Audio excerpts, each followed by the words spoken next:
What challenges does you see from UCLA's defense?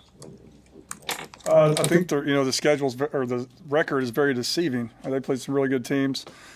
Same record against common opponents as we have. You watch them on defense; they're very long, they're very athletic, they're physical, very multiple in their scheme. Can cause some headaches trying to figure out what they're doing, especially on third down. But just real impressive defensive unit as far as team speed, physicality, and athleticism to see on tape.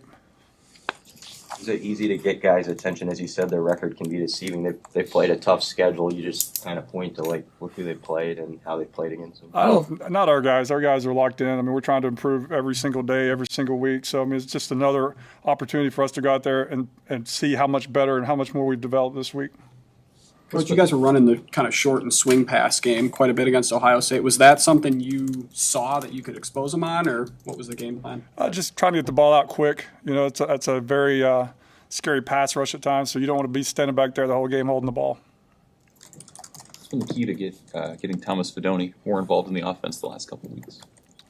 Just giving him opportunities. His specialty. His special trait is vertically down the field. He's extremely explosive and fast and can separate and use his body with 50-50 catches. So I think just giving him more opportunities as we go along the way here to make plays vertically down the field. Did he come to you guys? Coach Will said he kind of came to you guys a month ago and said, "What more can I do?" How often do players come to you, and how much did you appreciate that he sought your feedback? Yeah, I love it. I love that players do that all the time. I mean, they're confident, they're comfortable, doing that. It was awesome. He's like, I can help this team. I can get open. I can catch the ball. We all obviously already knew that, but we just need to make a better effort at getting them the ball down the field, and that's what we've done the last couple of weeks. Into November now, with 4 games left, you obviously have some options with players who can redshirt if they haven't played. At the receiver spot, other places. How do you see the potential impact of that in this last stretch? I think there'll be some guys on both sides of the ball that can come in and contribute. Especially, you don't know when injuries are going to pop up. Right now, relatively healthy, but just in the next month, like what could happen from an injury standpoint. So, to have a plan B at some positions is a luxury to have. How challenging is it when somebody hasn't played all year, all of a sudden there's an expectation you're supposed to incorporate them because they got a couple of games to play? How hard is it to get them up to speed and actually get them in the game? Our guys play so much. Like Coach does an unbelievable job of good on good, and actually not just scout team. And those guys are getting to play our offense, the whole season. So they're not behind in anything that we're doing offensively. I mean, the guy that comes to mind right off the top is Malachi, because he has the experience and did it last year. What do you think about his position potential to contribute in November, and are there others, true freshmen, that you're excited about for this season? Yeah, there's a lot of guys I'm excited about. I don't want to step here and say names, at that point. But yeah, Malachi would be a one. Obviously, had a good freshman year last year that could come and contribute if called upon. When Dylan runs like he did, I mean, how much more can that open things up for you guys on offense? Just when the defense has to account for that now too. It's huge. I mean, when they think you can't run, they don't have to have a spy. That they can play man coverage and read his eyes and get underneath certain routes. So for him to be able to pull it down and run like you did, I think at least they have to account for him. It shows they have to account for him now. Is that something that you wanted to do more? Is that a recent conversation with him? I haven't had a conversation with him about it. I'm probably speaking out of place, but I think it came from the third and 4 to 5 we had right before the half at Indiana, where he could have ran it and he didn't. I think that pissed him off. I think he just kind of subconsciously did it just to prove he could. What do you think of him as a runner?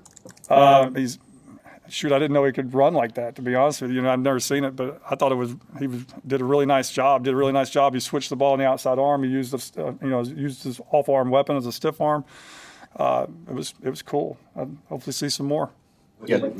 What does it mean to you to see John Bull have the day he did, and how that can help an offense and a play caller and all that, and knowing he's got that? It was amazing. Yeah, he just put on a show out here today. I'll let Coach tell you all about that. But I mean, Coach was putting him in some weird situations with the wind, and he just kept coming through. So it's from a lot of hard work. I mean, we watch him every day. We come up as a team and watch him kick.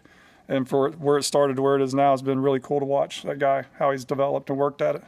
With 4 games left, where do you want to Where do you think the offense needs the most improvement this last part of the season? Continuing to be able to run the ball with just common runs, traditional runs, being able to put the ball on the perimeter and block. I think it would take be a huge step for us, and then just continue to develop our play action pass game. Which if you can continue to get better in the run, that will improve and allow us to push the ball a bit down the field more than we're doing right now. Ty Robinson at fullback, how many plays has he tried to get you to draw up for him now?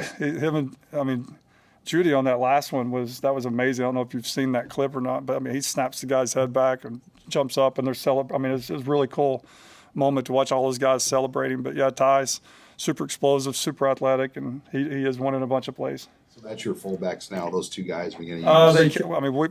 We've talked about all kinds of guys, defensive linemen, linebackers. So those two would be the primaries right now. How much work have they got in at that before going into the game for that? One practice, Friday, our last full speed practice, they got a rep. Hey, that goal line situation there, were they both? I know 16 was in there. I thought maybe it was Bonner. Was that Judy who was in front of Robinson on the goal line there? Yeah. Coach talked about the spot on that play on the third down run to Jalen, and can you kind of take us through what that process is like and how hectic that is when you're upstairs and you maybe think the spot is different than what it was before fourth down, and do you talk about a timeout when you see that the spot is not what you thought? Yeah, I thought it was literally that far from the goal line, and when the ref spotted, I thought, he's sitting there with his right foot. And then when they backed it up, we were all like, can we get it? And we all collectively thought we could, get over the top and get it, especially with Ty and those guys in there. But it did not work out, and we'll learn from it. Thank you.